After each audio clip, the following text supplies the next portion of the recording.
and there's intimacy on the radio, and there's naturalness on the radio that can never be replicated on TV. The marvelous resurgence of radio as a political force in this country. News-related radio programming is evolving. There's a huge hole in our dialogue that can be filled by the synthesis of traditional radio and the freedom that comes from a live podcast. You're about to experience Cowboy State Politics live. Here we go.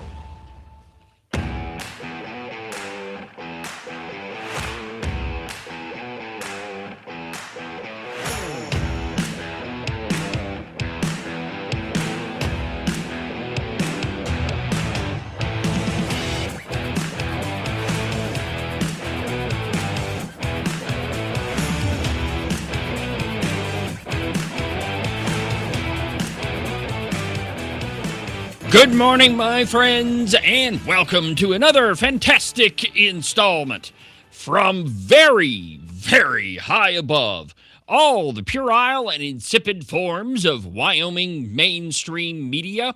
This is Cowboy State Politics. I, of course, am your illustrious host, David Iverson, firmly ensconced behind the silver Cowboy State Politics microphone and broadcasting to you from the base of the Bighorns at the Cowboy State Politics Studio in Sheridan, Wyoming. Good morning, my friends, and welcome to the program. Happy Thursday. It was a whopping 8 degrees when I walked out of the house this morning to come down to the studio. Perhaps winter is finally here. Though, again, it is Wyoming, and we do have all 4 seasons, most of the time in the same week. Not much snow. No, we don't have a lot of snow. Actually, I don't think that there's probably any snow on the mountain. But I tend to think that we're probably going to have a pretty interesting spring. I mean, the longer you live in Wyoming, the more you realize that usually you have a brown Christmas. Sometimes in the middle of winter, there isn't a lot of snow around. But then spring comes and it dumps a crap load. So anyway, enough of the weather talk. That's for other programs. On today's show, lots of stuff to talk about. I just got off the phone with Representative Hageman. I'll bring that interview to you tomorrow on the program. I talked to her for about 30 minutes, and there's quite a few things happening right now in the Judiciary Committee in D.C. Jack Smith in front of the committee.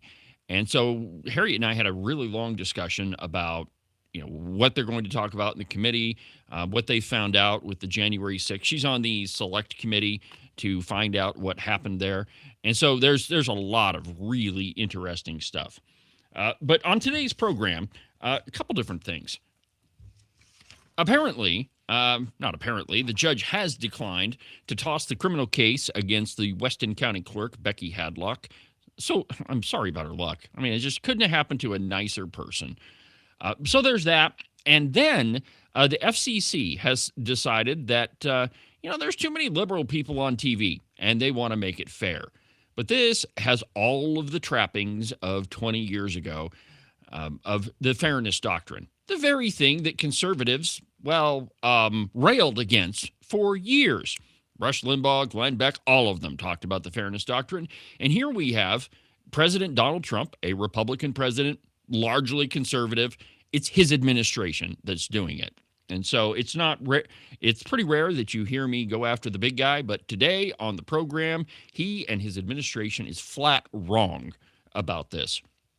And being in the media, I happen to know a little bit about this. So lots of stuff on the program. Oh, also, a big story from a completely unlikely source. I think it's a big story anyway. The universe, and this should come as no surprise because we kind of talked about it a little bit yesterday on the show, but the University of Wyoming is hiding courses that conservatives like Agent 29 don't approve of. They've been told to get rid of them. The legislature has defunded them. But really what they're doing is a little bit of a cosmetic change and hiding courses elsewhere. So we're going to talk about that too. There's a great piece from, and I'm going to introduce you to a guy that I just met online the other night. University of Wyoming graduate, and he's got a great piece out. So we'll talk about that too. But let's begin in the cow pie with an article entitled, Judge Declines to Toss Criminal Charge Against Weston County Clerk, Becky Hadlock. Oh, heart. What is not to love there, except for the abject incompetence that she brings to everything that she does? She thinks that her lunch schedule trumps a legislative subpoena. There's all sorts of stuff with Becky Hadlock, but a judge doesn't agree with her. And I quote, a Wyoming judge declined Wednesday to dismiss misdemeanor charges against Weston County Clerk Becky Hadlock for defying a legislative subpoena on the 2024 election issues. Her attorney, Ryan Semerad, says he'll appeal the ruling, quote, as soon as I'm done walking my dog. That's just absolutely hilarious. A judge in Casper declined Wednesday to dismiss the criminal case. Weston County Clerk Hadlock was charged in October with the misdemeanor of defying a legislative subpoena after lawmakers formed a management and audit committee. They didn't form a management audit committee. It's existed for a really long time. It's just that the legislature really hasn't done that much with it for a really long time. So they didn't just start it. It's been there. But anyway, the committee is supposed to investigate Hadlock's handling of the 2024 general election in her county, which, not to understate the matter, was a dumpster fire. Essentially, what she did is ordered the wrong ballots.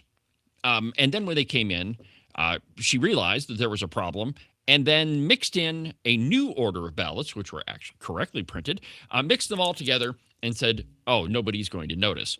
Then I think it's pretty obvious that she didn't test the tabulation machines, because if she had, she would have realized that they weren't reading exactly correctly. But she didn't do that.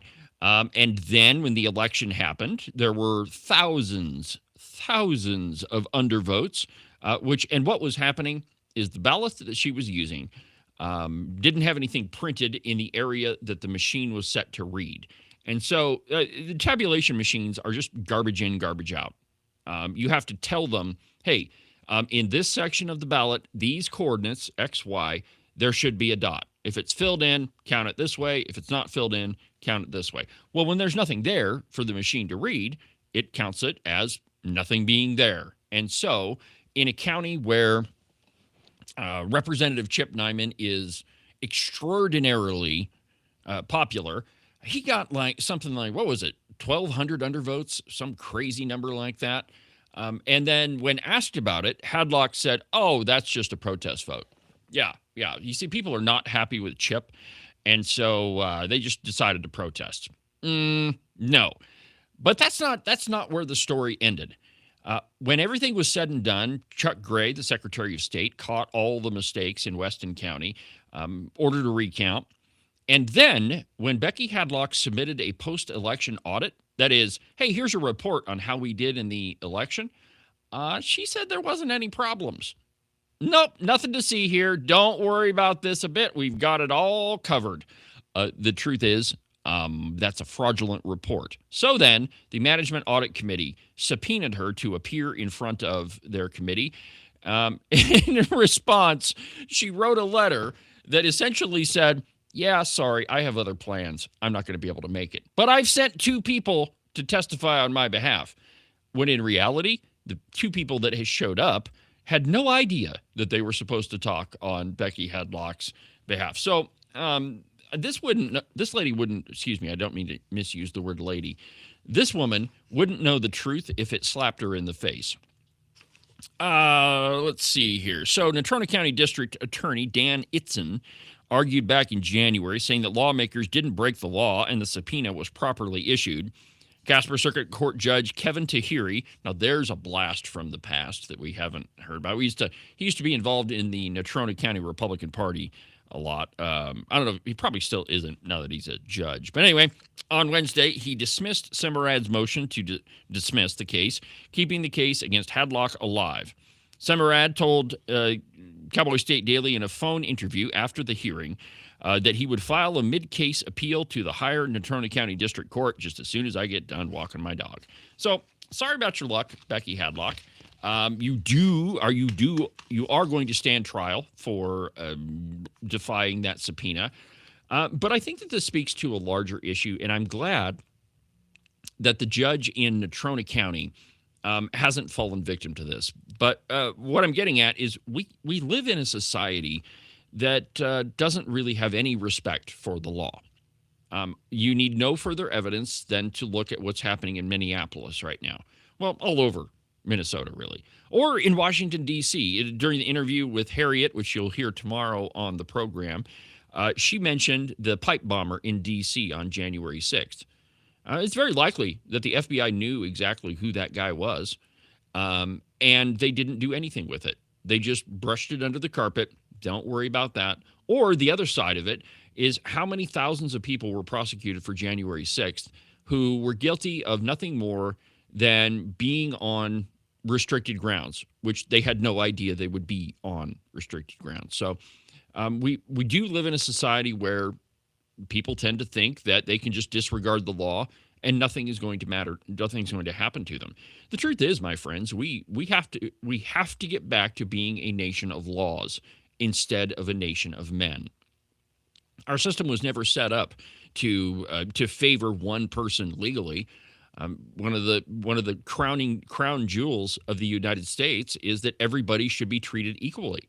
It doesn't matter what position you're in, whether you're an elected official or you're the custodian at the high school at night. Everybody gets treated the same. But it's been a long time since our legal system has, and notice I call it a legal system and not a justice system, because it's been a really long time since we've gotten back to being a nation of laws. And, you see a lot of this at the legislature. And Ken, perhaps you can weigh in on this. The legislature will pass a law. They'll pass a budget footnote, which does have the force of law. And one of them we're going to talk about in just a little bit later on in the program is they'll tell the university, hey, we're not going to fund these programs, and you should really do away with them. And what we find out is, well, they just completely ignore what you guys say. But there's a lot of that going on. There's kind of a cancer in the United States that, and let's just look at the immigration issue. Perfect example. I should have brought that one up. Yeah, the immigration issue, we don't like the way the immigration system works. But rather than do the hard work, which it takes to go in and rebuild it and make it right, kind of the same thing they're accusing us of with the Wyoming Business Council, but that's a whole different issue. Rather than do the hard work and fix immigration, let's just shove it aside and say it doesn't matter and to hell with ICE and we'll ram them with our cars. And that's not how a free country operates. Like you say, we need to be a country of laws, and laws apply equally. And then one other thing about that idea of equal, excuse me, that gets really distorted on the other side, where if the outcomes aren't all the same, then it must not have been equal. Yeah, we're not talking about equity. Yeah, you want to be treated equally. That means everybody's got a level playing field. But some people will excel, and some people will fail, and that's got to be okay. Because if you take away, the right to fail, you also take away the right to succeed. Yes, and you become ultimately communist. No, you really do. And it's, you ever heard the term too big to fail? Nope, never heard that one before. I don't know what that means. But for a long... Freddie Mac, Fannie Mae. Yeah, for a long time, we've had this mistaken notion that we just can't let these things fail. Well, the truth is there is not a big market for stagecoach drivers anymore, nor is there a market for stable boys. Some things... I was thinking of whale oil. Whale oil, another good one. I wonder why that went away. Maybe because we don't use it anymore. But things are, the way the world works is, or that it ought to work anyway, is that businesses rise and fall. People rise and fall. People succeed and fail. Blockbuster Video. Yeah, Blockbuster Video. I was going to say Radio Shack, but they're actually making a comeback, which I think is pretty cool. I used to love the local Radio Shack. But anyway, you have to be able to fail. And if you can't fail, then you can't succeed. And if Or maybe better put, you won't succeed. And I would point back to the Pilgrims. okay, When they landed, and the first idea was we're going to have this socialist Yeah. ideal. Nobody fails. and then everybody And failed. if there was no risk of failure, nobody really made any effort to try to save Right. themselves, and everybody was doomed. And that's the same kind of thing that we're talking about here. If you're going to go into business, there needs to be some risk. There needs to be, because that's what motivates you to go out and do the hard stuff. Let me take you down this road. I mean, you were there for this conversation, so I think we can have a conversation about this. Probably not. Yeah, we can. The broadcast tower that is owned by Wyoming PBS. Okay, in your committee, they told you that, well, our tower is from the Cold War era. Okay, so when exactly was the Cold War era? I take you back to the Trabant Ah, when World War II was over and they put up the Berlin Wall, not to keep people out, but to keep people in. And technology on one side of that wall virtually stopped. exactly. And that's what happened when you can make it without having to innovate, without having to grow, without having to develop, without having to pay attention to the winds of the market, you get bad product. Well, exactly. Now, here's why I bring up that tower. Now, we're in the broadcast business. Actually, there are several towers, but Well, they own a number of towers, and then they lease space on other towers. Yeah, the one I'm talking about is at the University of Wyoming itself. The world-class university that we have. Why is it that Wyoming PBS has a tower that is more outdated than the AM radio that I have in my studio Because at they home? couldn't fail.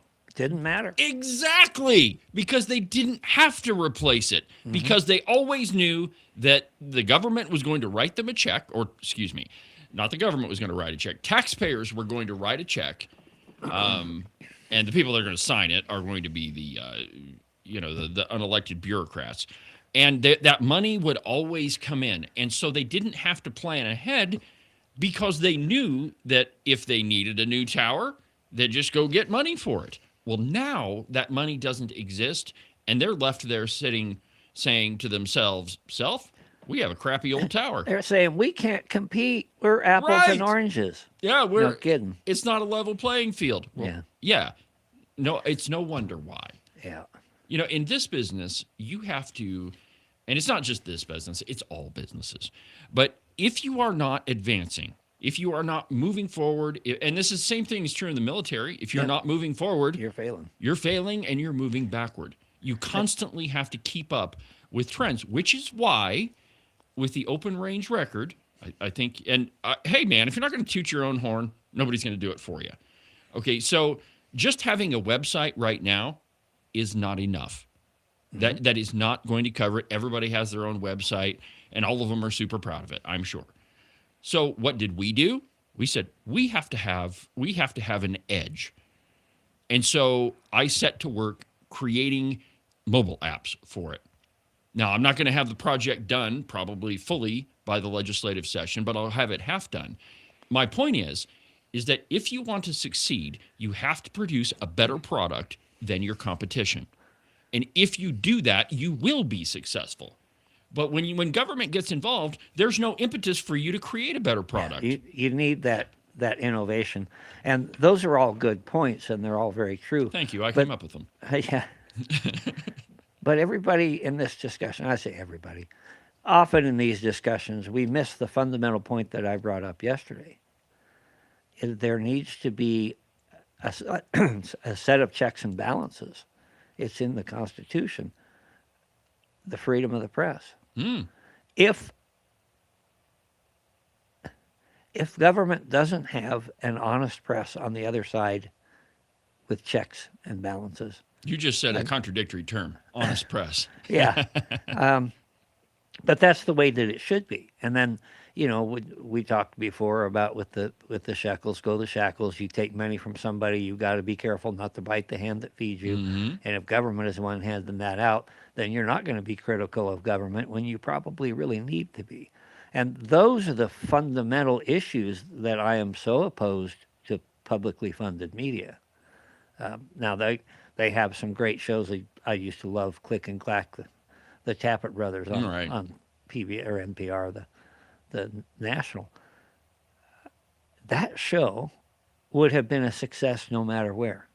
And they actually did themselves a disfavor by putting it on that format because they did not get near as big as they could have gotten in the free market. This is my opinion. No, I think that you're right.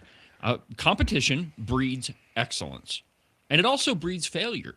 That if government stays out of the way, those folks that produce a superior product will rise to the top. It's kind of a form of natural selection. It absolutely is. It is those people who are better at it will succeed, and those people who are not, well, you're gonna slide to the bottom. Now, I've got another piece a little bit later on. I've got a couple of articles that I want to touch on before we get there, but it's on this very same topic that you have to allow the free market to operate.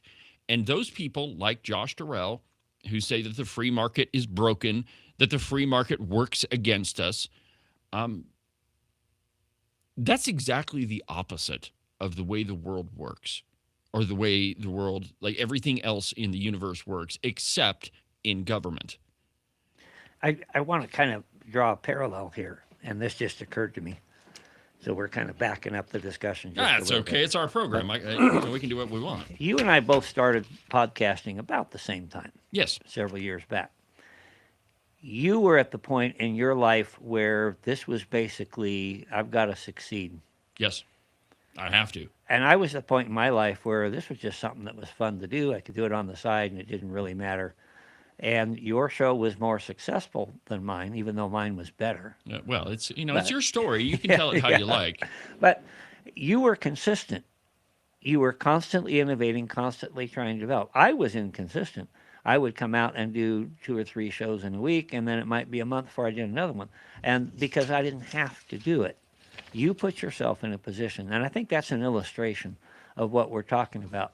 You were successful, and thank God you were, for putting yourself in a position where it's either make it or fail. And one little illustration of that, Admiral Nelson, British Navy back in the Napoleonic era, there's a story told about him when he was a young captain, where he coming into battle with a much larger ship, and he turns the bow gun back into his own hull and blows a hole through it, and he says to his troops, "That'll put some fire in your bellies.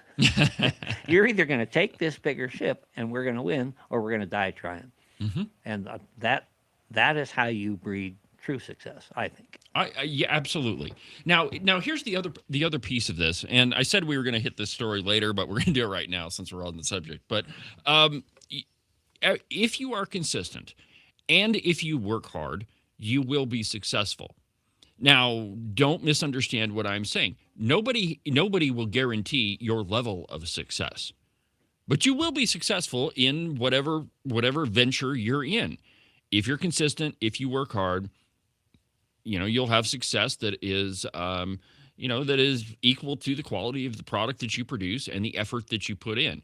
Now, other people are going to be more successful than you, simply because, they're more talented, or they have better resources, or, they have a better plan, or whatever. I mean, we live in an amazing time, my friends. I was talking about this with I'm going to say a newer friend of mine. Ken has known him for years, yesterday. And I told him that we are living in a time where, at least in the media, that it is truly a free marketplace of ideas. And here's what I mean by that. You don't have to work for PMS NBC or the Cowboy or the Pravda on the Platte to be a part of the media. If you have something to say, and if you have the drive to to put it into existence, all you got to do is sign up for a free account on YouTube or on Podbean, spend a couple $100, and you probably don't even have to do that. I mean, if you were really unmotivated and you really didn't want to spend any money, you could probably do it with your laptop. It's just the sound would be kind of crappy. But if you have something to say, there is absolutely nothing holding you back. Now, your success is going to be, equivalent to the effort that you put in and the product that you provide. I mean, if you have a really whiny voice and it's, nasally and nobody wants to listen to you, well, then, maybe you are better suited to be a producer, or maybe you're better suited to run the equipment. I'm just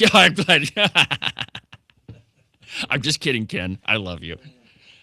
But my point is that right now we truly do live in a free marketplace of ideas. And it is only when government gets involved that gets screwed up. Let me give you an example. From Fox News, FCC cracks down on liberal late-night shows, The View, for not giving equal time to GOP guests. Now, wait a minute. This sounds remarkably similar to something that conservatives were talking about 20 years ago. And when we come back from a break, we're going to dive into this thing. But it appears that our Republican administration is kind of doing the opposite of what they said about 20 years ago. I'm going to tell you about it in just a second.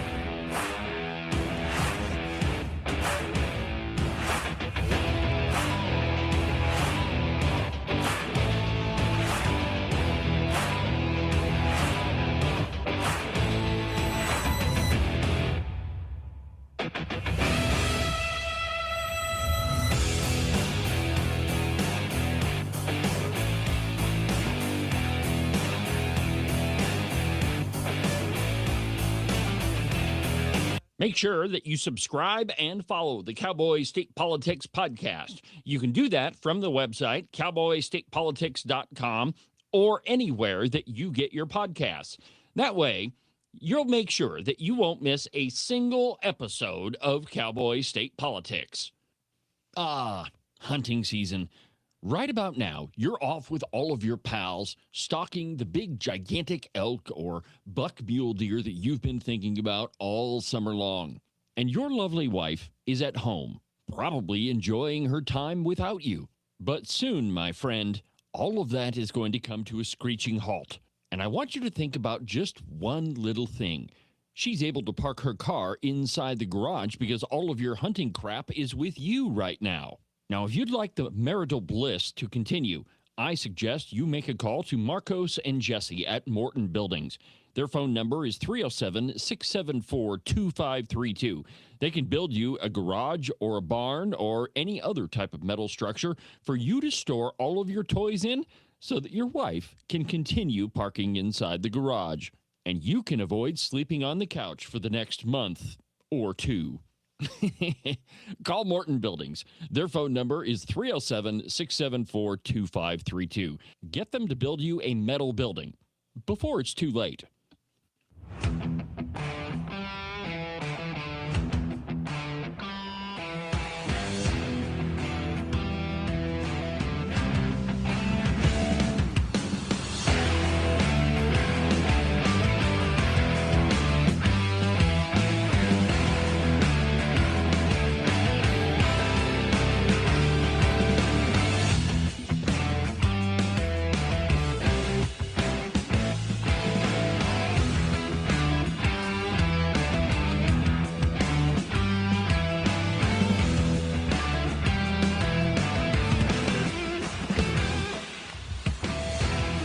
Welcome back to the program, Cowboy State Politics Live. On a Thursday, I'm your host, David Iverson, doing what I was born to do, my friends, with talent given to me by God himself. Last night at Bible study, we were talking about the gifts that God gives everybody. And whether you realize it or not, or whether you have found that gift or not, the truth is you have one, and it was the big man upstairs that gave it to you. And so we all need to be very, very thankful for the gifts that God has given us. And, while I kind of joke about it, given to me by God himself, that's what I mean. to be truly thankful for what you've been given, and any success that you have. It's really due to him. That's actually humility, and I loved it when Rush said that because it would poke the bear, so to speak. But he was pointing out this is all God's doing. This ain't me. Yeah, it's a total God thing. And I had this conversation. I've been having this conversation for a few weeks now. That the initial success of the open range record, it's totally a God thing. This is day number 3 of week number 3 of when the site has actually been live and when we have announced it and everything is rolling. And that site has over 8,000 page hits already. That's a God thing if I ever saw it. So whatever your gift is, make sure you're thankful to the big man. And everything you do, you should give thanks to him. But anyway, now let's use my gift. And that is to criticize wayward politicians. Now, before the break, I mentioned that the FCC has decided to crack down on liberal media outlets because, they just don't have enough GOP people on. And, that's not fair. Fair. Now, there's a word that I don't know that I've heard that in a while. Oh, no, it's been about 20 years. Anybody remember the fairness doctrine and net neutrality? You remember that? Well, here's Rush. Play the soundbite, Rush on net neutrality. I think it's a soundbite, Ken. I know. That, send it in with your license renewal. They say you're paying attention to local issues, blah. Or satellite, but they regulate over-the-air broadcast, like radio. You gotta go through every 5 or 10 years, whatever it is now, for license renewal. You have to do community ascertainment. You have to run out there and talk to librarians, a bunch of people, ask them what their big issues in the community are. It's okay, document that, send it in with your license renewal. They say you're paying attention to local issues, blah, blah, blah, blah, blah.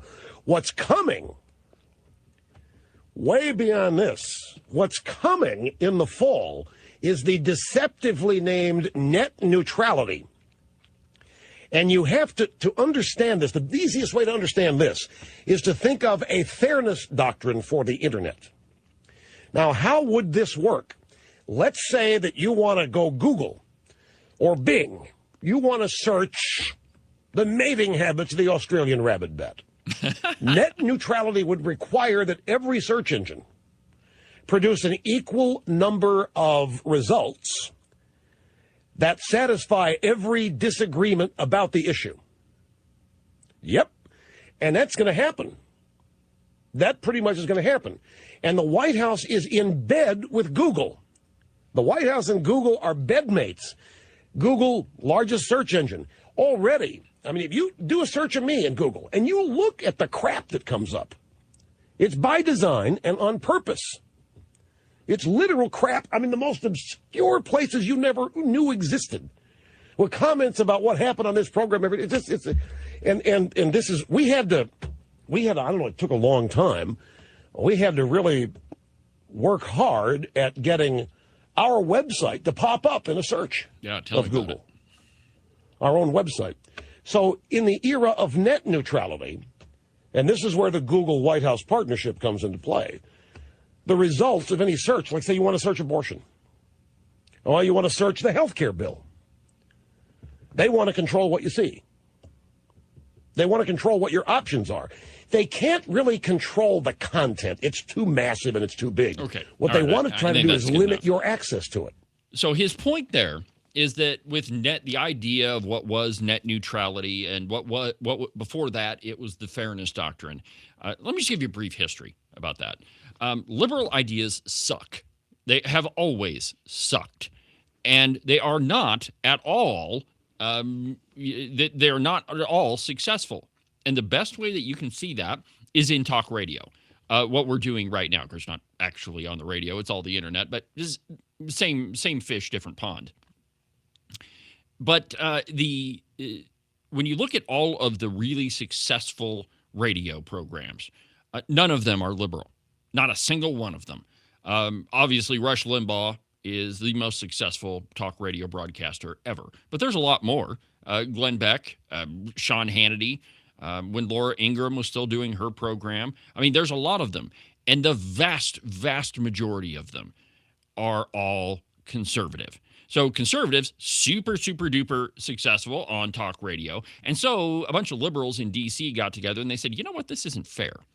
And it is just like a liberal to use government to try to inject their own personal view. And so they came up with this whole idea of the fairness doctrine. And that is that you would have to present both sides of the argument. So in other words, if I were to bring you a piece from Fox News, for example, and it's got a conservative bent to it, well, then the fairness doctrine would dictate that I would have to give you a liberal piece to go along with it. So to artificially create what they call fairness in the broadcast airwaves interweb. But what really happens is a squelching of conservative thought. That it has always been a liberal plan to say, well, these conservatives, they're way too successful, so we're going to force them to push liberal ideology, and really what they will do is to eliminate conservative ideology or conservative thought or conservative talk radio or conservative TV broadcasting. It's all about artificially benefiting liberal views. I think you're partly wrong.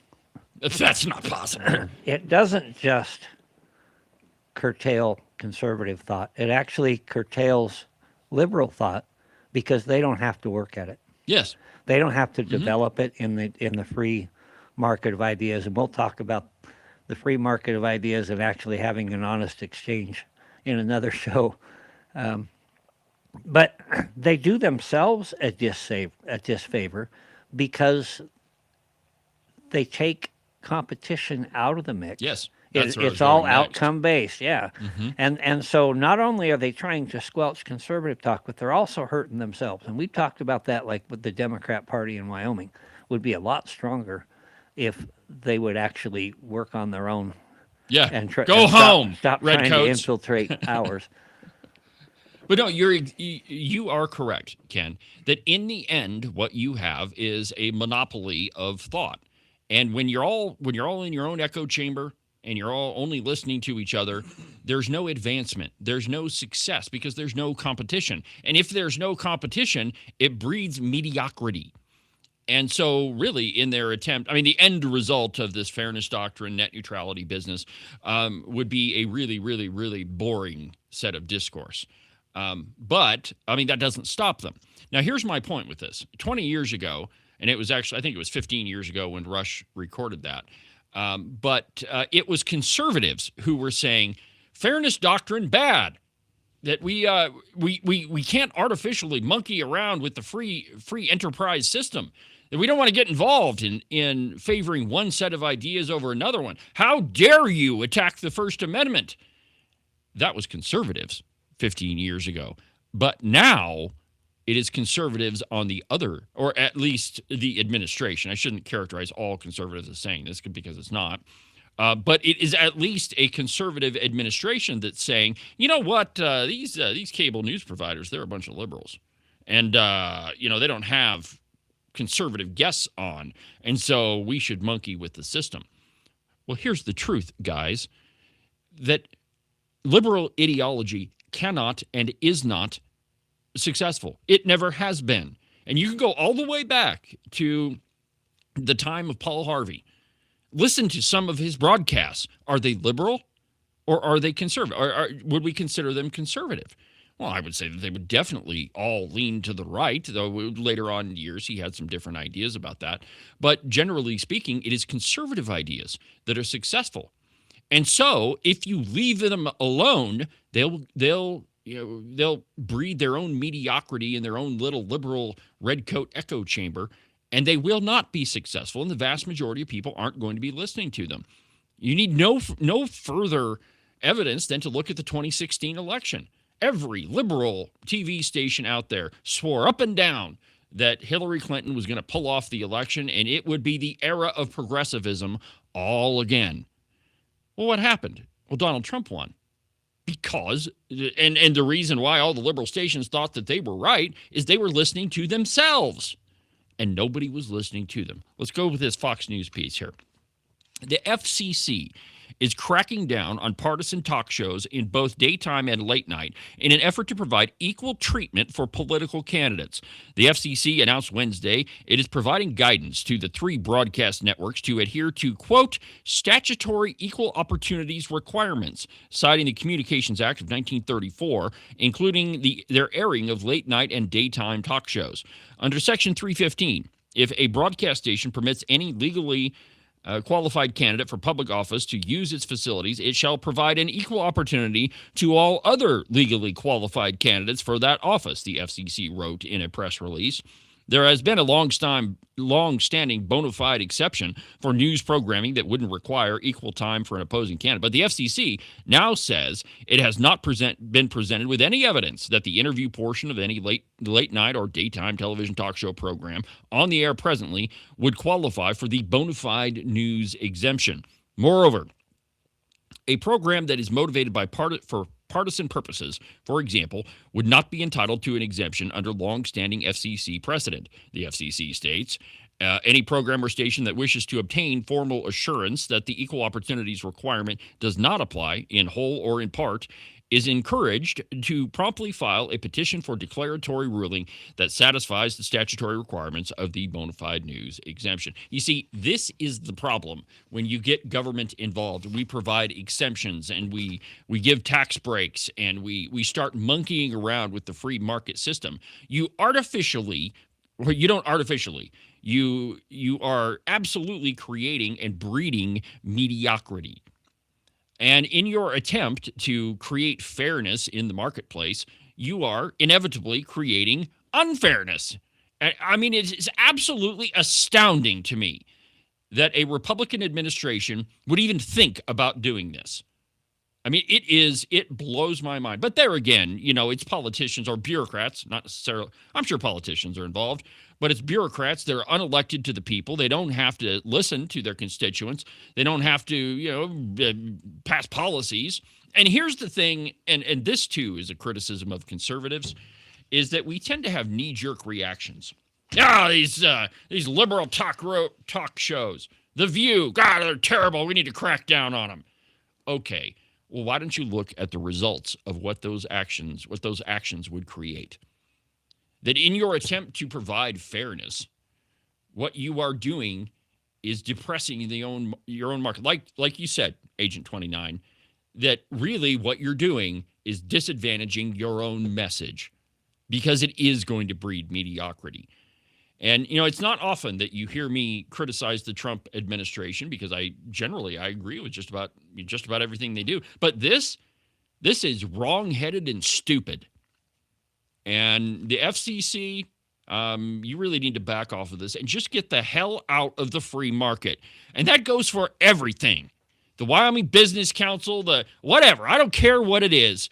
Get out of the free market. You don't have any place. It's not the role of government. Get the hell out. But let's move on. And if that didn't irritate you enough, now we find out that the FBI has paid anti-Trump sedition hunters as informants in January 6th, Arctic Frost Probes show. The Biden-era FBI made more than $100,000 in payments. I'm not laughing at this. I'm laughing at the giant soapbox that I just kicked underneath the table again. And it's, I'm not done. I am constantly amazed at the levels we go to benefit our own ideology. Why don't you run the ball up the middle and see how well your ideas match up with somebody else's? And you see examples of this all over the place. All of these announcement games that are being played. I love these. Well, I'm strongly considering running for office. I haven't made up my mind yet, but I'm strongly considering it. And then in the back room, you're saying, well, maybe I should announce next week, and maybe this would be a more strategic move, or this would be better. Shut up and run the ball up the middle. If you believe in what you do, what you're doing, what you're saying, do it. Stop playing these stupid ass games. There's a Sorry sense, for my language. Yeah, there's a sense there of in playing that game of I'm going to test the water. Okay. And what that says is I'm gonna want to bend to the will of the people, and this could be a whole another argument because I get people say, "Well, you're supposed to represent the people of Sheridan, Yeah, therefore, me, whatever for the instance. people of Sheridan tell you, you should go out and do." And that's not exactly my view of how a republic works. But if you are a person of conviction, as I am, you're going to go out and do what you think is the right thing to do, regardless. If you think it's the right thing to do it. If you don't, shut up and go home. Well, exactly right, and that's my point. We get caught up in all these political games and what's in all the strategery and this might be better at this time. And I get there's strategy and announcing. I do understand that, but I think that we do citizens a real disservice here. That it's you tend to lose sight of the people that you're actually trying to represent. That you get so caught up in the strategy of it and all the political games, and the truth is most people just want you to shoot them straight. Just want you to be frank with them. Hey, this is what I'm up to, and this is what I'm going to do. And Ken, you're a perfect example of that. During your last election, you made no bones about it. Hey, this is what I do. This is what I believe. This is what I'm going to do. This is how I'm going to vote. And if you don't like it, well, then I'll go fishing. Hey, that's what I said. I think the funny part is people looked at me and thought, there's no chance that's ever going to happen. I said I was going to go after the Wyoming Business Council.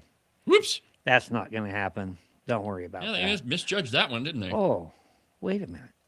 And I will say this. It's not because I'm in a spectacular force. It is the beauty of the system. The system that we all decry at times because there are flaws, there are problems, and there. But Harriet said it this morning in your interview. We still have the best system out there. Yes. And it's an issue where somebody can get up off the couch, decide they're going to do something, and go out and do something and make a difference. And maybe we'll win this battle, maybe we won't. But I'll go to my grave knowing I gave it my best shot. I'll give you a perfect example. Years ago, I just started my program. Maybe I've been doing it a year. Can't remember. Well, there was this giant tax that they wanted to pass in Buffalo, and I've never been one of the people that is wealthy or had a lot of money that I could spend doing anything. But I've never liked taxes, and so I got a group of people together, and I said, you know what, we got to beat this tax. I have no idea how we're going to do it, but we got to beat it. And so and this is funny now, but we went around the room and there were 7 people in the room, some of whom don't even talk to me anymore. But we said, all right, we got to do something. I think we throw a barbecue in the park and we can do that pretty cheap. How much cash do we have? And we had $62 among the 7 of us. Well, that was enough to buy some hamburgers and some charcoal and some buns, and I think somebody else brought a bottle of ketchup and mustard from the house. And so we started talking to people about how terrible this tax was. And every big money outlet in the town, in the county, was spending gobs of money trying to convince people that this was a good idea. And I would love to know how much money they spent, because the Buffalo Bull crap, of course, they were in on it, so they didn't charge people for ads, but they ran full page ads, and I mean for months on end.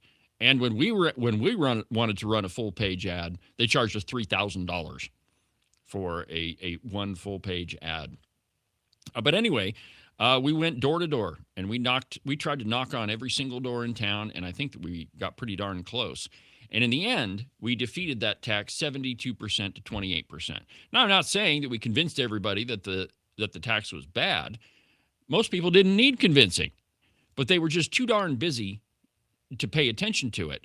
And the election was held in an off year, so nobody was really going to go to the polls. So what the tax advocates were doing was, well, we'll do this in an off year election, and we won't get a big turnout. And we'll spend enough money to where we'll convince everybody, and then we'll win this thing. And they never saw me coming. They never saw us coming. They never saw that maybe some people that didn't have a lot of cash to put together would fight them. And the truth is, Ken, you are exactly right that if you put your mind to something, you can accomplish it. Now you got to have the right people around you. You got to know, make the right moves, and it doesn't always work that way. And you got to get down on your knees and pray. And you have to do that because, the only way that you're going to get things accomplished is with his help. That initiative that you just spoke of, I was proud to be a part of that. Yes, you were. And I don't even live in Buffalo, but the principal was there. Oh, man. And it was fun, too. Like every other week, man, we'd have a barbecue in the park. And what started with 7 people ended up being with 70 and 100. And I think the biggest barbecue we threw, there was 125 people there. But my point is that if you put your mind to something, you can accomplish it. And don't lie to yourself. Don't even let this thought enter your head that, oh, I'm just one person. What can I do? Oh, it's just I can't do it. I just can't do it. That is bull crap. Because you absolutely can make a difference. So, I know it's a little bit early, but let's go ahead and take a break. And when we come back, we're going to talk about the University of Wyoming.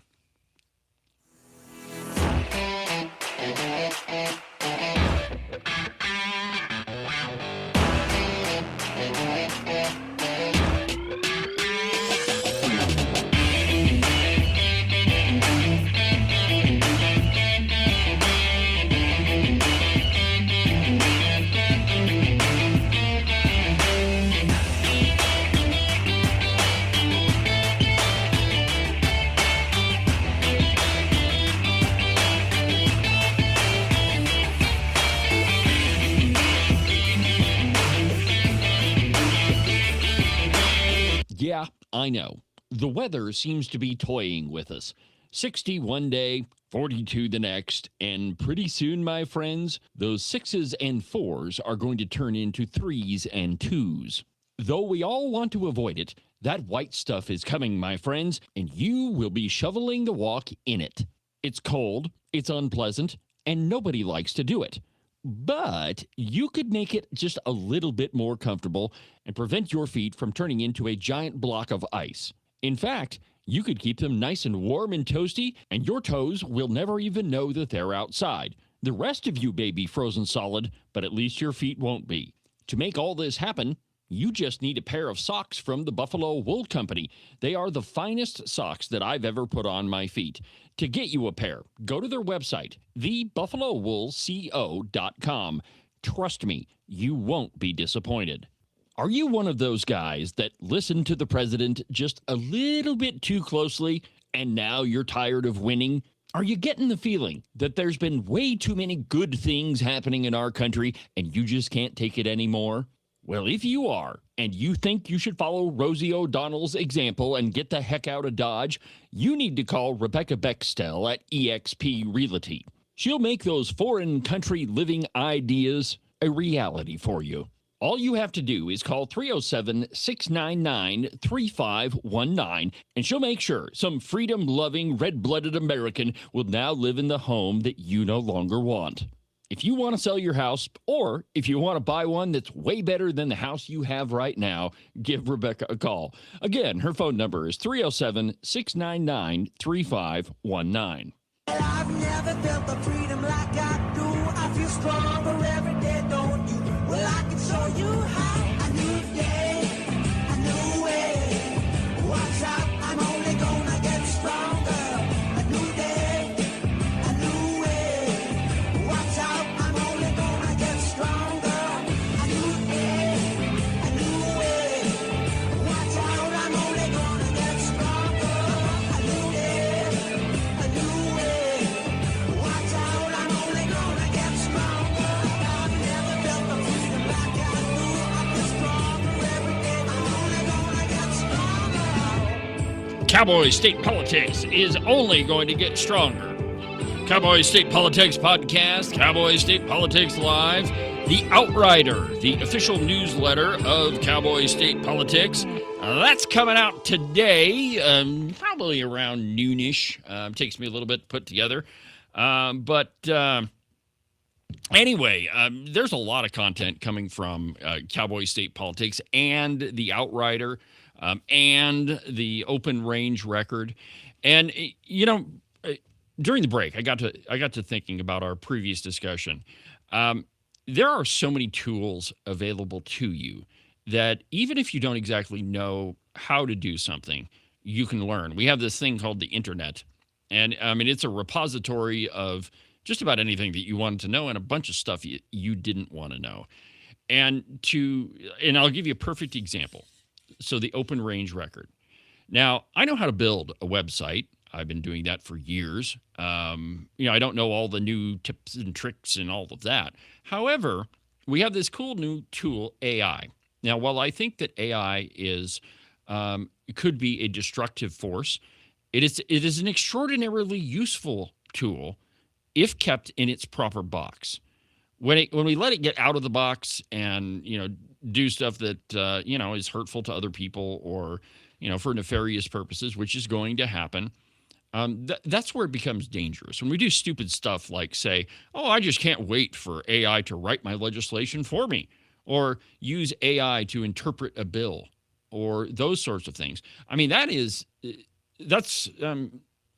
think that I would say that that's the wrong use of it. I don't think we have to, I don't think we have to go too far with that. But with AI, we were able to use it to create a lot of the cool things that the open range record does. Like the mobile app, for example. I don't know how to program a mobile app, but I've got a cool AI tool that will help me do it. And so even if you have an idea and you want to create something, you can do it. And the tools are there to help you along the way. And all you got to do is have the vision to put it into practice. And yes, some things take money to do that. But if you've got a good idea, there's enough people out there that are just waiting for a good idea to come along so they can write you a check and help you fulfill your dream. And so I just wanted to put it out there that, there's enough stuff out there. You don't have to do all these things on your own. Yeah, I'm not going to suggest that everybody try this, but I had just finished a long process. It was about a year-long remodel. And we're finishing up the last room in the house, and things are just really nice. And the homeowner looks at me, and she says, what I really need is a pool table to match the bar. Okay. Oh, you showed me pictures of this. And I said, I can build a pool table. She said, you could? So I go home and Google how to build a pool table. How to build a pool table. And YouTube is a wonderful tool. I mean, there's a lot of foolishness out there, but you can find what's out there. So I would second your tools. And this was years ago before the AI thing out there. That pool table actually made it into, I forget the name of the magazine, but a very swanky House Beautiful kind of magazine, Yeah. That was kind of cool. And it was just kind of a whim. I bet I could figure that out. So brag on our Agent 29 here a little bit. Ken is a brilliant carpenter. The pool table, I've seen pictures of it. It's absolutely gorgeous. Hey, Ken, go. I know you probably don't want to do this because you don't like to brag, but go grab your fiddle real quick. So not even kidding. Our Agent 29, I told you he's a brilliant carpenter. He's built some beautiful things. Now, he mentioned the pool table. The pool table is gorgeous. I would love to have a house where I could have something like that. But he also built this. And this was built from scratch by Agent 29. Look at this, and let me just see, turn it around here so you can see the back of it. I mean, it is absolutely a beautiful instrument, and it's been played at some pretty prestigious places, hasn't it? Yeah, it was actually played at both the Wyoming and Colorado symphony orchestras, not by me. It was played at both of those. It was played at the U.S. Fiddle Championships and some other places. We've actually made a record using that fiddle and a couple others. And I don't know. Look at this. I don't know. Of it. I don't know if you can see this or not. But I'll hold this up to the camera. Look at the detail on it. I mean, this thing is absolutely beautiful. So what I'm telling you is that, yes, you do have to have some skill in doing whatever it is that you're doing. But if you put your mind to something, you can make it happen. And now there are tools available to you that'll teach you how to do some of these things. It's kind of a funny story in carving that. I didn't use any pre-made parts or anything like that. This was literally a stack of lumber. The fingerboard, the chin rest are made out of a wood called bacote. And I did not know this when I started carving it, but there is a hallucinogenic oil in that wood. And I'd be carving on the chin rest, and I kind of lick the palm of my hand and then hold it up to the light so I could kind of better see where I was getting. And man, a few hours into that, and the floor is kind of going. So I bought a bunch more bacote. Yeah, I bet you did. So all this stuff along the side here, I need to pick this up again so you can see it. So all of these along the side, are those carved, or did you? No, that's the figure of the wood. It's called fiddleback maple because it's traditionally used, and so that's the character of the wood. But on the top, we call that the belly. Around the edge, you'll see an inlaid purfling, and that's 3 layers. This particular stuff is made of cherry and poplar, which is not really the traditional way of doing it. But you have to carve a groove and then inlay those pieces. And it's very tedious. It took about 3 years of sitting down at the coffee table and messing up the living room and bleeding. But, you know, I mean, I think it's a really good example. Now, yeah, you've got some incredible skills as a carpenter, but everybody has gifts. And even if you don't know how to do something, you can do it. So, you know, for example, let's see, I can't show you that, but I can show you this. So let's see here. We need to do that. So pull up my screen, Ken. So, you know, here's the open range record, and you can see the banner up there. Yeah, we're live on the video page right now. But all of this was all built with AI. And the mobile app, by the way, if you haven't downloaded it yet, you can go to the Google Play Store and download it. It looks almost exactly like this.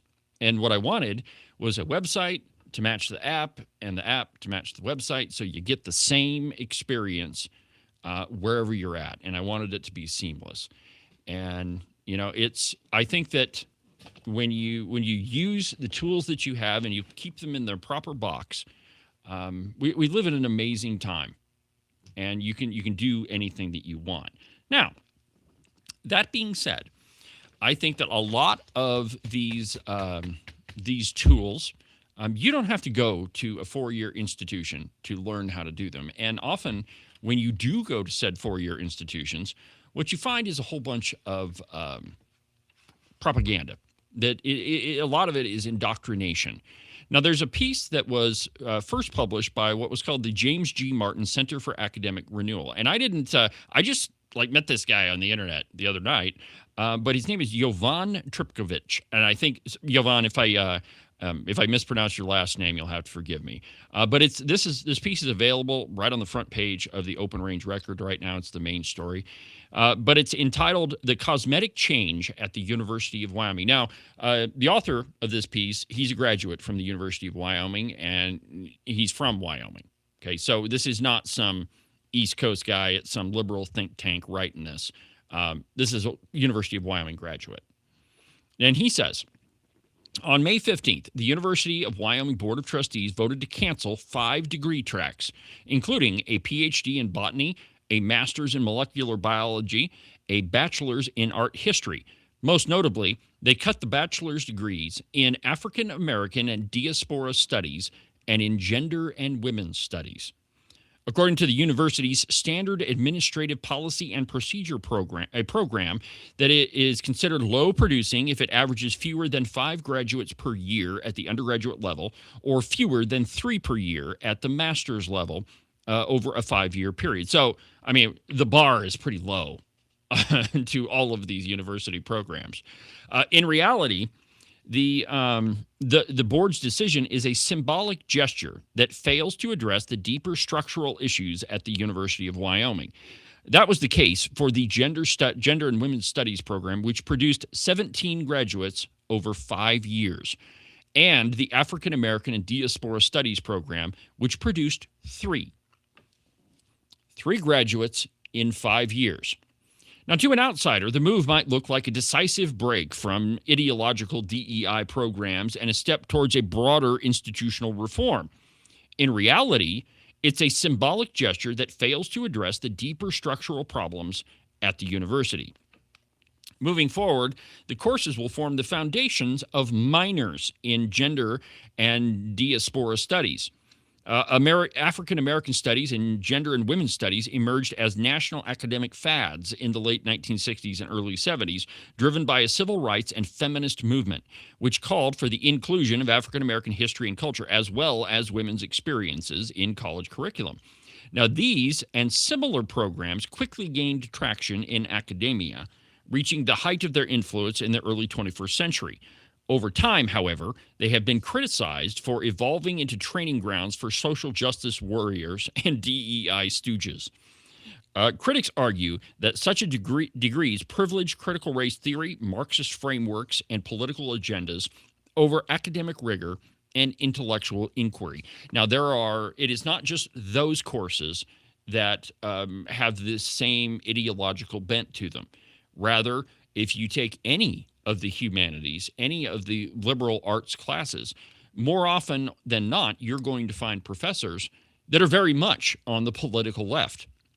And that ideology ends up creeping into education. Now, I've always been told, and Ken, I'm sure that you would echo this, that one of the hallmarks of a good teacher is that you never know which side of the political fence they're on, because that doesn't have anything to do with it. The goal of a quality education is to teach people how to think, not what to think. And too often in college courses, and certainly at the University of Wyoming, we teach kids how to think, or we teach kids what to think. And we do it through these programs like DEI and all of their women's studies. Okay. Nevertheless, while riding the anti-DEI wave by eliminating undergraduate degrees in African American studies and gender and women's studies, the Board of Trustees has chosen to keep many of the courses from these programs. This is what we were talking about yesterday on the program. The legislature said, we're not going to fund any of these DEI programs. We're done. And so what did the university do? Well, they just switched them. Now they're not majors, they're minors. But the courses are still there. The ideology is still there. The motivation to indoctrinate through these courses is still there. Now, besides cutting low-producing degrees, the Board of Trustees also voted to, quote, restructure the department that housed them. In keeping with the DEI zeitgeist, that department was previously named the School of Culture and Gender and Social Justice. It will now be called the Department of American Cultural Studies. Well, how patriotic. We'll just rename it into something else. The Board of Trustees may have canceled degree tracks, but they left the courses, the faculty, and the departmental structures untouched. The academic and bureaucratic infrastructure behind these DEI programs remains fully intact. Now, this isn't meaningful reform. It's more like window dressing. Now, this, if you remember from yesterday, and Ken, do you have any of the sound bites from yesterday? Do you have the one where, and I don't remember what I called it, but there was one that it was Ed Seidel saying that, that we don't offer those programs anymore. Do you have that one? Okay, no big deal if you don't. Mr. Chair, No. Mr. Co-Chair, I believe that the Help School is a very strong component of the university, and I believe it is also responding to the times. And so as Professor Stolinger mentioned, the particular course that was mentioned has been canceled, so that's not part of the offering right now. And Okay, that's enough. The Right there. directions of the school. So right there, did you hear him say those courses have been canceled and it's not part of the offering anymore? But if you remember from yesterday's program, we showed you how those programs are still available. They're just in different places. It's even, I think, part of what comes into play here. Even if you did get rid of the particular course. I mentioned this yesterday when we were talking about I'm an NFL fan, and you have a coach come in. There's a particular culture and a particular attitude around that, and that pervades the entire university. And so it's like whack-a-mole, When you try to crush an initiative on one side, it pops up somewhere else. The problem is not necessarily with the courses per se. The problem is with the mentality and the people that are there. And that, frankly, is why I would rather see the monies that we pulled from UW, and it's not just because of those things. It's not just a punitive stuff. You got to look back and say they've been treated really, really well for a long time. Hundreds and hundreds of millions of dollars. And so if we take some of that money and we put it closer to the people, we always talk about government closer to the people is better, into the junior colleges, the community colleges, where they're much more in touch. And that's part of what I was getting at the end of my comments the other day when I said, how come they don't teach these at Gillette College? No, you are, that was brilliant. And let me tell you why they don't teach, global climate governance in Gillette. Because it's the energy capital of the world, and most of the money that goes to the University of Wyoming comes from where? Our extractive industries, which a lot of them are in Campbell County. The piece continues. Eliminating these degree programs and rebranding them as minors does little to address the broader ideological imbalance at the campus. Other programs, political science and anthropology, to name two, also reflect a clear ideological bias. Just as important as underlying structural problems in the university's broader curriculum, the University of Wyoming offers dozens of PhD programs, including in fields such as entomology, anthropology, and English. Many of these programs are not nationally competitive, offering modest stipends and limited job placement for graduates. They are largely a legacy of the university's push to achieve R1 research status. I wouldn't be surprised if many of them are soon labeled as low-producing and thus eliminated. Now, the R1 research status, and you'll have to go back to the interview that we did with President Ed Seidel right here in the studio. He went on and on about how important this is, that it opens them up for huge, giant grants. That's why they need Ken's favorite science building, because it gets them more money to fund other things. Without deeper structural reforms, headlines about canceled degree programs will likely become more common. For over 30 years, the university has offered a state-focused Masters of Public Administration program. It remains effective, ideologically neutral, and well-suited to serve the needs of Wyoming state and local governments. Nevertheless, the University of Wyoming's pursuit of R1 status has, on the whole, made the state's only four-year public university less responsive to the Wyoming's workforce and its civic needs. Now, Ken, do you have the soundbite that says Ken's list of programs? Go ahead and play that for me. Now, this is from the website on the Hobbs School. And I thought perhaps I would seek an undergraduate minor in sustainability. Okay, so now what Ken's saying is he wants a degree in sustainability. Now, what happens is you sign up for a degree program, a degree tract, and then they tell you, well, okay, so you have to choose some electives. And then they give you a list of electives. And what they do is they take these programs, which were previously majors, but are now completely rebranded as minors, and they put those in the list of electives that you have to take, or that is very much, or is at the very least, one of the courses you could take. And then eventually they whittle that down. And so that ends up being the course that you take because it's the only one available. Okay, continue, Ken.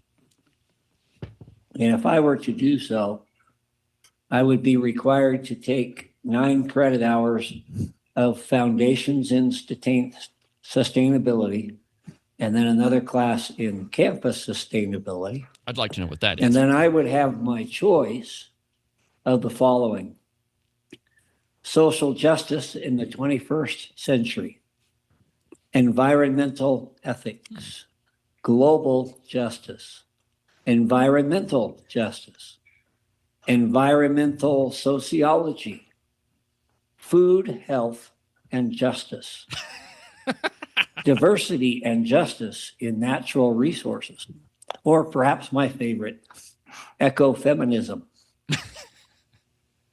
After I got through with that, I would be treated to such other courses as global climate governance and diversity and justice in natural resources.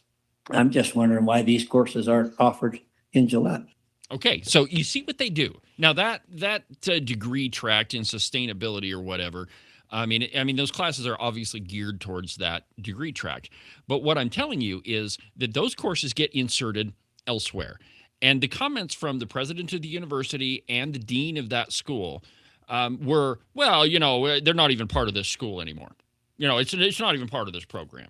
So literally what the university did is they took the courses that the legislature disapproved of and they removed them out of that degree tract. Okay, so we don't offer this degree anymore. The course is still there. It's just the headline is not. And then they move it over here and they claim, well, we don't offer that course anymore in that school. Yeah, so I had the leader, the dean of the Haub School of Tree Hugging is what I would call it. And she basically said, well, those courses aren't in a part of the Haub School. And John Baer accurately pointed out that means that this kind of thinking has metastasized all over the university. These are courses from various schools, several of them around there. And what that did is expose the fact that this kind of thinking has permeated all of these different colleges. So no matter what kind of a degree you seek, you're going to be exposed to a substantial amount of this crap.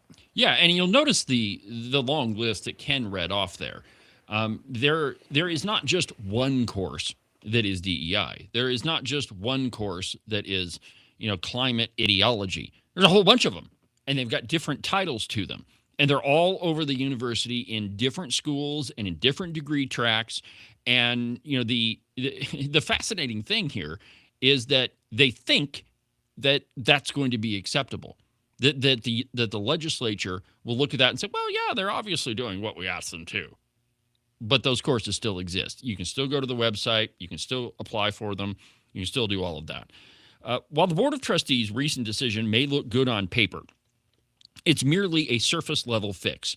Without deeper structural reforms, the university's underlying programs will persist, and headlines about canceled degree programs will likely become more common. Now remember, that's just window dressing. It's lipstick on a pig. The University of Wyoming needs genuine reform, not quick publicity stunts. Canceling underperforming degrees is only a first step. University leadership should focus away from its R1 vanity projects, which, if you get a chance to go to the University of Wyoming, you don't have to go in the science building, though if you can get in there, it's fantastic. But you can just walk by it. The last time I was at the university for the Charlie Kirk event, I was walking along basically a back alleyway in the university. And there's statues along the alleyway. And it's not even a main thoroughfare. I mean, everywhere you go on that campus, and it is a beautiful campus, and we should all be very, very proud of it. But the one question that should stick in your mind when you look at all of these things is, how much did we pay for that? How much did we pay for that statue over there? Or what about this back alley flower garden that is obviously absolutely necessary? There's a tremendous amount of cash that gets dumped into the university, and they complain about getting $40 million cut from a $500 million biennial budget. Just a word about the culture. You can listen to this show and you can hear either one of us, usually you, pontificate on one topic or another. And a lot of times the same themes come up regardless of the topic. Over and over. Because those fundamental principles of conservatism are coming out. So let's say you were successful in getting rid of the course ecofeminism. If you are the professor of that course, now you can no longer teach that course, but you're teaching a half dozen other courses. Do you think that some of that mentality, some of those things that you're a little frustrated because you can't just teach outright, are not going to creep into everything else. And when you start going, and I did this, you start going and looking at who these professors are, and you look at the works they published, and you start getting into their mindset. Holy crap. Yeah. Well, let me tell you how this affects you. So most of the teachers that Wyoming schools hire, high schools, secondary and, elementary school teachers, most of those teachers come from the University of Wyoming. I don't remember what the actual number is, but it's a large percentage of them. So we know that in local school districts, if a teacher gets outside of the box and starts teaching some crazy wacko Marxist stuff, well, the kids are going to come home and say, "Hey, Daddy, who's Karl Marx?" And they're way more accountable to parents, or at least they should be.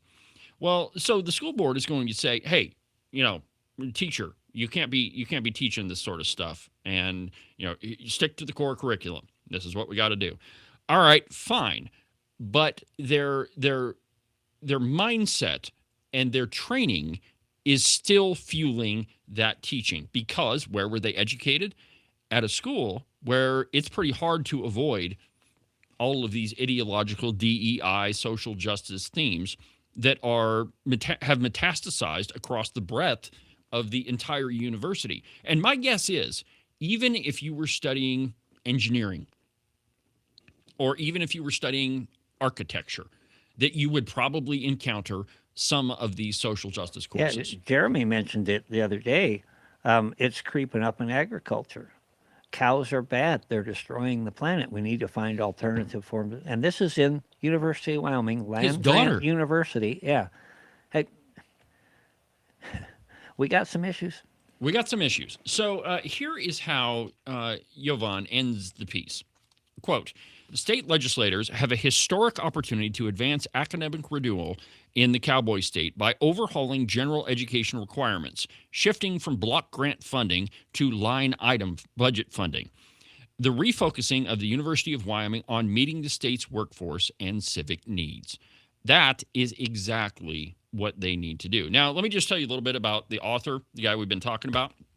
So he joined the Martin Center for Academic Renewal, and I don't know enough about that, in February of this past year. He has a bachelor's degree in political science from Caldwell University, as well as master's degrees in European and global studies from the University of Padova in Italy, and in political science from the University of Wyoming.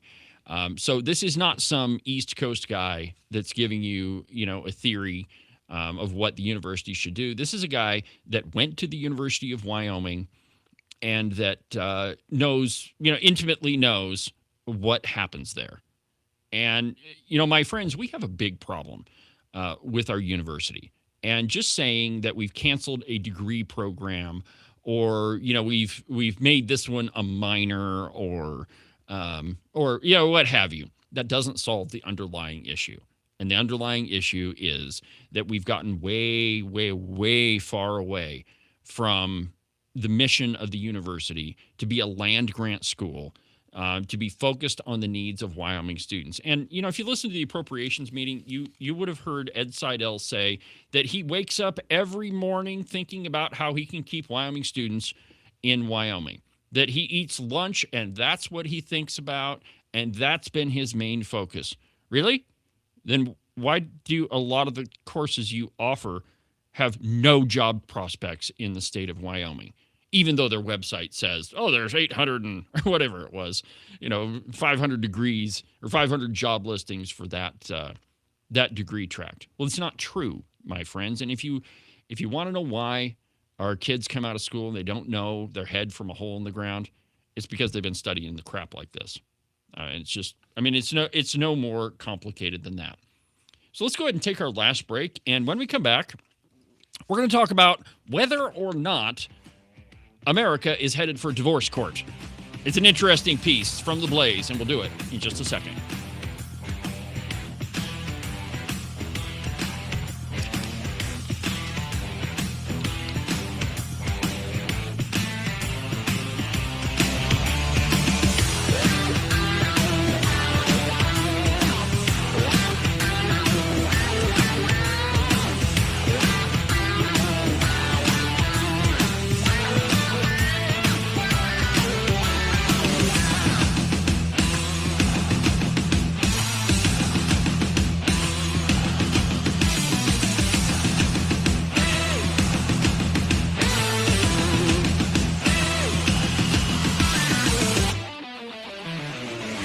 Are you tired of all the meaningless political drivel floating around right now? Endless commentary that really doesn't have anything backing it up?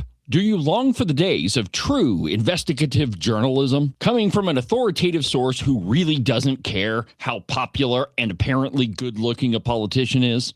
Fortunately for you, that's what I do on Cowboy State Politics. New episodes are published every Monday, Wednesday, and Saturday, and you can get them anywhere that you get your podcasts. iHeartRadio, iTunes, TuneIn, really any of them will work. But the easiest way is just to go to the website, cowboystatepolitics.com. There, you can find all of the shows, as well as any of the articles I might bring up during the course of the program. Cowboy State Politics Live, the program you're listening to right now, is broadcast every Tuesday through Friday, beginning at 8 a.m. Pay attention to all of that other block-headed nonsense if you want. Just make sure that you don't miss an episode of Cowboy State Politics. And now, back to our program.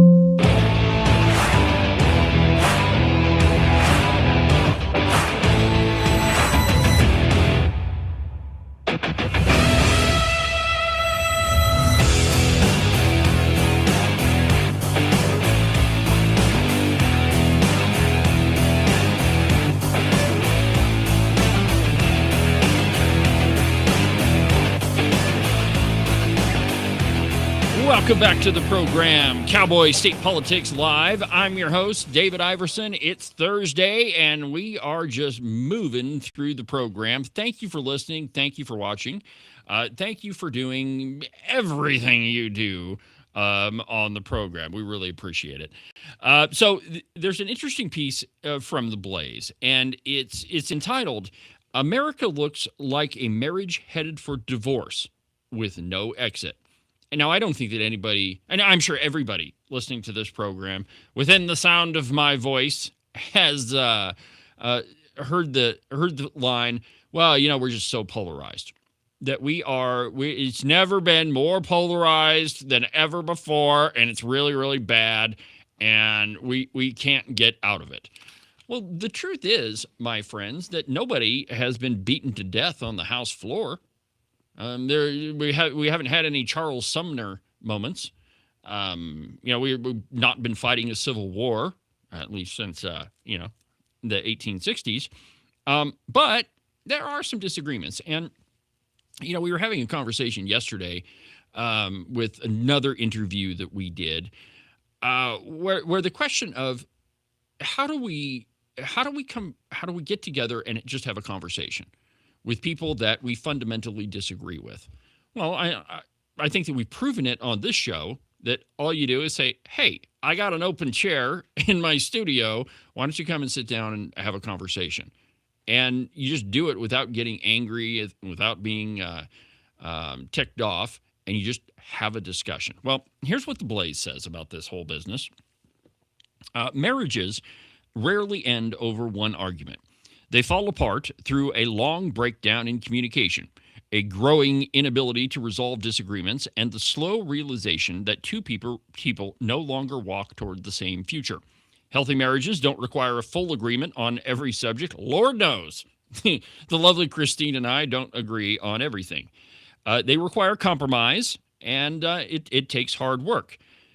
But no tidy, and the truth is, if you can't come to an agreement and you're just not going to get along, the term that we have is irreconcilable differences. And we have a tidy divorce court process for it, though rarely is any divorce tidy. But there isn't one that exists for a nation. We have one flag, one legal framework, and one public sphere. When those goals diverge, and neither side will realign, the relationship becomes unsustainable. The law calls the condition, as I mentioned, irreconcilable differences. Now, America, and this is what this author is saying, his name is Drew Thomas Allen, is the author of this piece, and he says, America now lives in that condition. We remain bound under one nation, one constitution, one civic home, but we no longer share a common purpose. We no longer share a common story about what the country is, why it exists, and whether it deserves to endure. This conflict no longer turns on tax rates or regulatory policy. It turns on the legitimacy and the direction of the American experiment itself. And one more paragraph, and then we'll just talk about it. the modern left no longer argues about how to preserve the American system. It treats the system as the problem. These are systemic problems. You've heard that phrase before. Democratic leaders and activists call for fundamental transformation. You got that soundbite, Ken? We are 5 days away from fundamentally transforming the United States of America. Listen to the crowd roar. Fundamental transformation. How many political candidates have you heard utter those same two words? We're going to fundamentally transform the system. I believe it's our job to give opportunities to those people that want to stay in Wyoming, but don't see a future. Now, I don't believe it's our job to give them that. Let me restate that. I believe it's our job to develop a system, an economic system, that will allow for those people to reach their potential here. Okay, so that was Josh Durrell. He's the CEO. I don't know if a state employee can be a CEO, but anyway, he's the CEO of the Wyoming Business Council, and he says it's his job to create an economic system. Is that not the same thing as we're going to fundamentally transform Wyoming's economic system? And the reason I bring that up is we have those people in Wyoming. We have those people, a lot of them are Democrats, but we have a lot of them in the Republican Party that think the same thing. Very well paid. Very, very well paid. You know, Josh Durrell makes $24,000 a month. How would you like a paycheck of $24,000 a month? That ruined my life. You'd be doing a lot more fishing, wouldn't you, Ken? The point in this piece is a question, really. Is this where we're at? Are we at a place where we can no longer sit down and have a discussion? Well, certainly it's hard to have a discussion with folks who, when they're mad about something, the answer is not a political correction, nor is it a policy discussion. It's to run out in the streets and riot. Now, we don't see that in Wyoming, at least not yet. God help us if we do. But in other places, absolutely that's the case. We do have protesters in Wyoming that hold signs with swastikas on them and say, let's give them 1793 France. We do have those types of people. I get a few, not a lot, but I get a few cranky phone calls. Why are you doing this? Why are you doing that? And as they speak, they begin to build up their own anger. It escalates. You can hear it. It ends several times in a string of profanities and name calling. Maybe sometime we should share a couple of those messages. Well, a couple of them are going to be beep, beep, yeah. beep, beep, beep. But the thing about it is that that's not how you win friends and influence people. That's not how you have a civil discourse and make a problem. And that kind of an attitude is what happens in marriages and that divorce. And I will just say this. Every time I say the Pledge of Allegiance and I say one nation, indivisible, I struggle with that. Yeah. Well, okay. So the question is, have we ever been this divided? Now, I alluded to the Civil War when Charles Sumner was almost killed on the floor of Congress, where we did fight a civil war. But in the end, we all came back together. And, okay, Reconstruction was bad. That's absolutely true. But with malice toward none was the phrase that Abraham Lincoln used. And, it is the soldiers from the Confederacy, they're buried in Arlington National Cemetery. At least a lot of them are. But it took a lot to come back together and to say, okay, yeah, we are one nation now, and we can move forward. Now, the question is, are you willing to engage that one nation in order to come together? So I'll ask you, Ken, the question that I asked our interviewee yesterday. How do you have a discussion with people that you fundamentally disagree with? How do you do that? You're in the legislature. There are people you have to work with that you don't really agree with a whole heck of a lot, but you still work with them. How do you do that? I think it depends on the pivotal thing is that we have to be honest with each other. you have to be truthful. And whenever there's deception on one side or the other, you're not really having a genuine discussion. You're snapping, you're beating each other about the head, neck, and shoulders, or you're baiting somebody to go somewhere that they shouldn't go. I have never had a problem sitting down and having a civil discourse and a disagreement. I have many friends on the other side of the ideological spectrum, and it comes out of mutual respect and it comes out of honesty. Now, there are, and again, and you're going to hear me like beat you about the head and shoulders about this for the next several weeks. But if you've never been to the Wyoming legislature and you've never sat in the gallery, you need to for a couple of reasons. One, it's a beautiful place. One of my favorite things in the Wyoming Capitol, and it ought to be a beautiful building, and it is, because we spent a crap load of money on it. But one of my favorite things is as you're walking up the staircase, on the left-hand side, there's one of the, what do you call those little pieces in the banister that hold it up? Legs or? I don't know. I'm just a trim carpenter. All right. Anyway, so you go right behind the newel post. There's a couple of spindles. Spindles. There we go. Yeah. Okay. So there is one spindle that's turned upside down. And the reason why they did that when they built the Wyoming Capitol is there's only one thing that's perfect, and that's God. And so they intentionally built into the Wyoming Capitol something that was imperfect.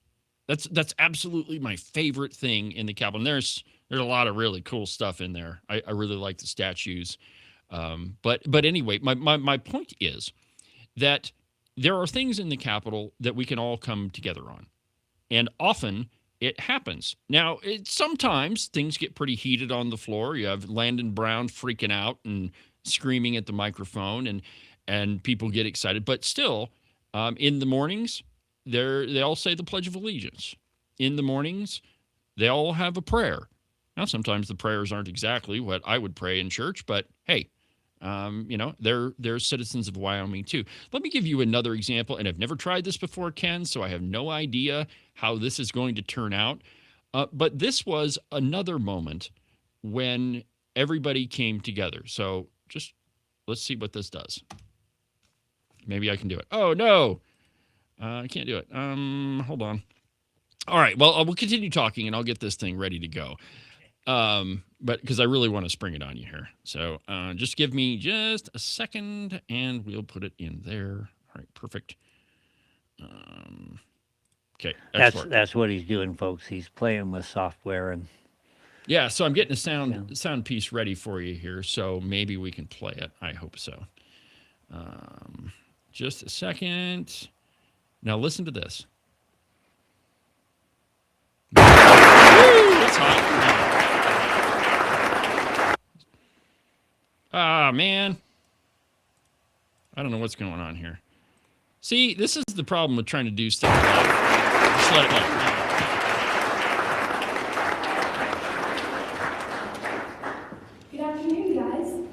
Today I'm going to be playing an accolade concerto in A minor. It is two movements, so I would appreciate it if you held your plus D. So I hope you guys enjoy.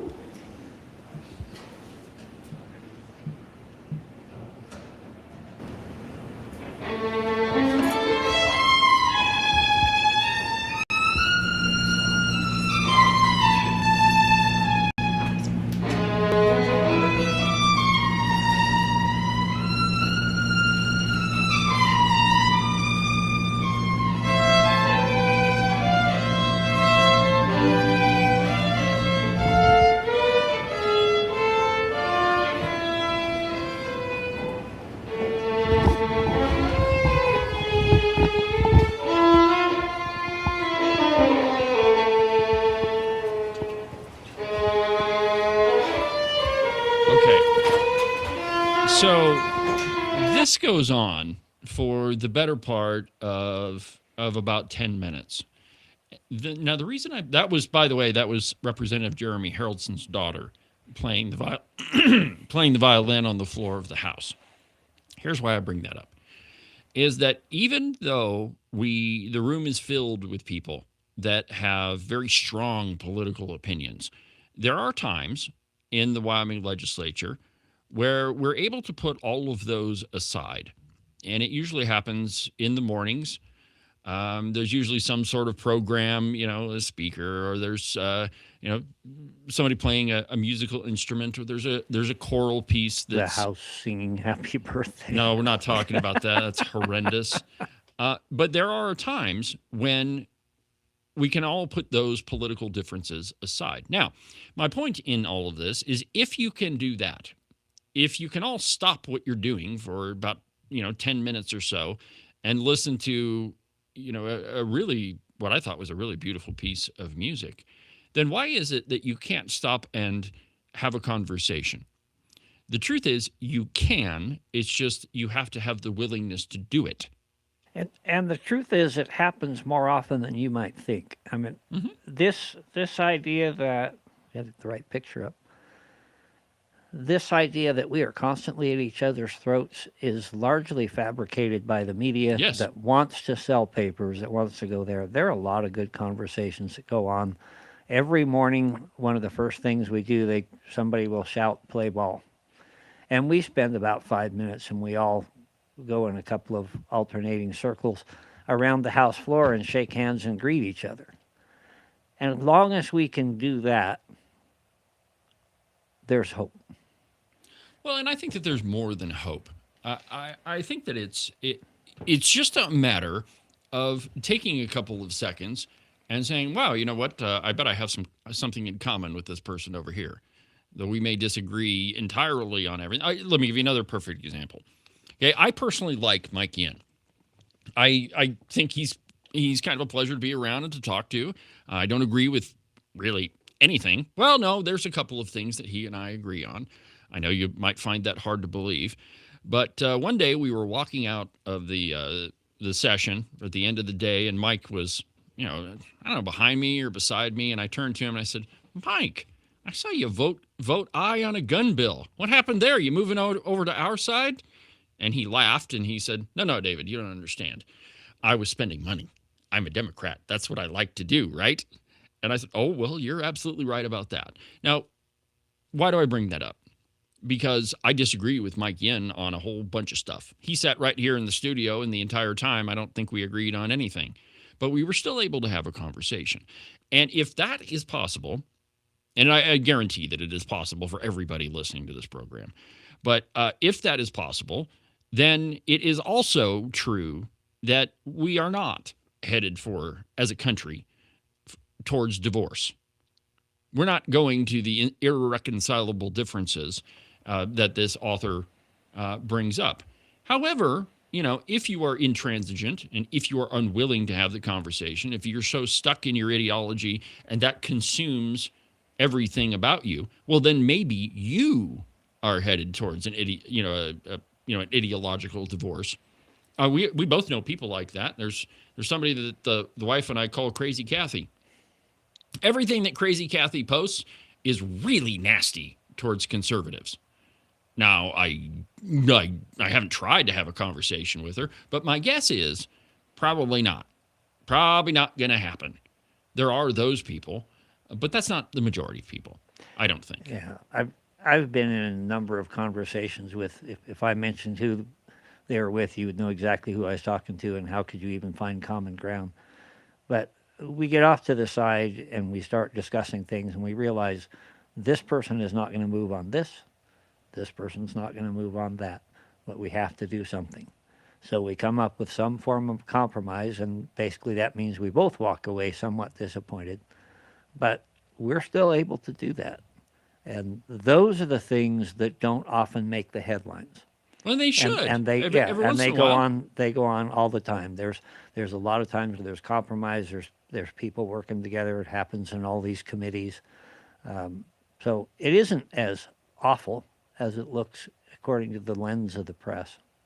Well, and I think that you hit on a very good point earlier where you said, it's the division, it's the rancor that sells papers, the outrage. And we do live in an outrage culture. Just spend 10 minutes on Facebook and you'll figure that out. Just listen to a couple of my phone messages. Woo! Yeah, there was a couple of them you let me listen to yesterday that were pretty crazy. But the point is that it is not what the media shows you is not often is often not reality. I know you find that hard to believe that what's real is not on the news programs. But the truth is that if you put just a little bit of effort into it, you can have a conversation with people. Now, you are going to run into folks like Representative Provenza. I don't think I've ever been snarled at for an hour straight, but that happened. But you know what? She and I have worked together a couple of times on some things. Yeah, and I've had conversations with her. You know, just walking down the Capitol Extension stairway, and I just had a pleasant conversation. But it is when you are unwilling to compromise on anything that we run into problem. Now, there's that dirty little word that every conservative really has a problem with: compromise. And we all know that, generally speaking, the Democrat Party's way of compromising is you do it our way, and we'll say that you had something to do with it. Well, that's not a compromise. That's a demand. And by compromise, I mean, the definition of it is, man, got something in my throat this morning. But the definition of a compromise is a deal that is struck that neither party is happy with, but it's something that you can live with. And, as conservatives, it's our job to stand by our principles. But there are occasions where what is politically possible is not going to line up entirely with your principles. Now, does that mean that you've sacrificed them? No. It just means that you've taken the win for today and that you can work on the rest of it later. Now, you've heard of this term called incrementalism. So incrementalism is, the left is brilliant at it. They just take a piece at a time. The way that you eat an elephant is one bite at a time, not the whole thing. But in incrementalism, you just say, all right, well, we'll get this win today, and we'll get that win tomorrow, and then we'll come back and we'll work on it again. But in doing so, you still advocate for your principles. You just have to come to the realization of what is politically possible at the moment. Let me give you, and I'm going to catch a bunch of flack for this one, but let me just give you an example. I am 100% pro-life. I believe the life of a child is sacred in every way. That I don't believe in abortion. I don't believe that it's your right to kill another innocent human being. I don't agree in any way. I think those exceptions are just a way that it's just a loophole that allows you to kill another baby. That's my personal belief. Now, is it politically possible to pass a bill that we could absolutely outlaw abortion outright, which is what I would advocate for? Is that possible? Apparently not. Apparently not. You can't get it through the court. You can't get it through the House. You can't get it through the Senate. And so what do? Well, we have to compromise. Take the next best thing. Yes. And now is that palatable to what I want? No. But it is what is possible at this moment. And I know that that's not what a lot of people want to hear, but sometimes politics is the art of doing what's possible. Yeah.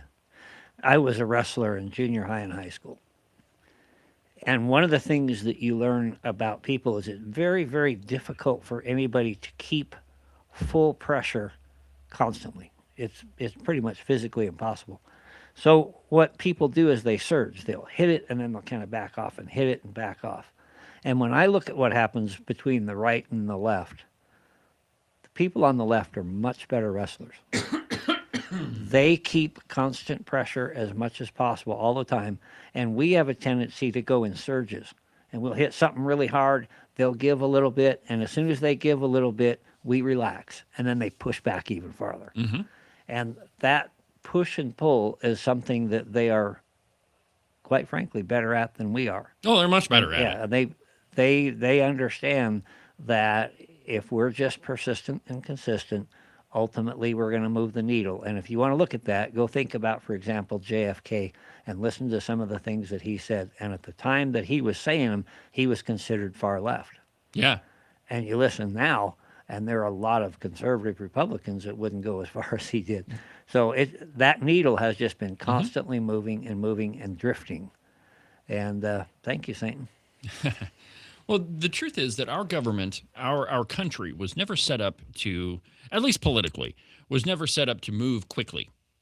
In fact, our government was designed to move very, very slowly. The Congress was designed to be kind of a difficult place to work. The House, it's loud, it's raucous. There's 453 people in there. The Senate, it's the saucer that cools the teacup. That it's the more deliberative body. And it was designed so that things don't travel through there very fast. And when they do, bad things happen, aka Obamacare. That you never realize what the results of your actions are going to be. And so a lot of this, the media will call it division. I hate that word now. Or divisiveness. It's divisive. But a lot of that really is the push and pull of politics. And, I'll end this discussion by just saying that you have to advocate for your principles. If you don't stand for your principles, then they're not principles at all. But you also have to understand that sometimes incrementalism is necessary, and you have to take the win. And you'll go back and fight it another day. I have the virtue of on this program I can be solid in my principles. I can tell you no, what you're doing is wrong, and here's the way you ought to do it. But I'm not the one that has to run for re-election. I'm not the one that's down there on the floor voting. I'm not the one that has to make deals. I'm the one that says, no, that deal you're making down there, Ken, don't do that. No, do it this way. But I'm not the one, again, that has to compromise. And, Ken and I have this conversation a lot. When he's down at committee, sometimes he'll call me and I'm like, dude, that was bad. Why'd you do that? And he'll say, hey, you don't have to work with these people. And it's a constant reminder that that's kind of where we're at. And so, go ahead, Ken. Well, you should probably finish what you're thinking, because I was actually going to swerve slightly into something else, but being... Oh, well, I just had one more thought. Okay. That in politics, the truth is not how the media paints it. And if you want to know, and I would challenge you, go have coffee with somebody you disagree with. Just find somebody that you don't agree with and say, hey, can we go sit down? I do it occasionally. There's a gal in town that I really like her. She and I don't agree on a whole heck of a lot of stuff. There's some things we do. But every once in a while, I'll call her and say, let's go have coffee. And if you want to avoid America heading for divorce court, that's the way to do it. Interesting you say that, because I'm supposed to be making an appointment to go meet with Stu McRae. Oh, Stewie. Yeah. I love him. Right now, as we're recording this, there is a recalibration committee meeting going on. It'll go on today and tomorrow. And this is actually a prayer request that this is a pivotal element, fundamental purpose of the state, question of the state, where we're going to go, how this is going to work out. One of the most important, long-lasting things we've worked on for a long, long time. And so I'm just asking, if you're out there listening and you're considering that, pray for the people that are on that committee, that they would do the right things, that they would follow the leading of the Spirit. Fair enough. I think that is a perfect place to end today's program. Thank you for watching. We'll be back tomorrow for Open Line Friday. We're actually going to do it this time. Hopefully, we'll take calls all program long. For now, this is Cowboy State Politics. I'm David Iverson.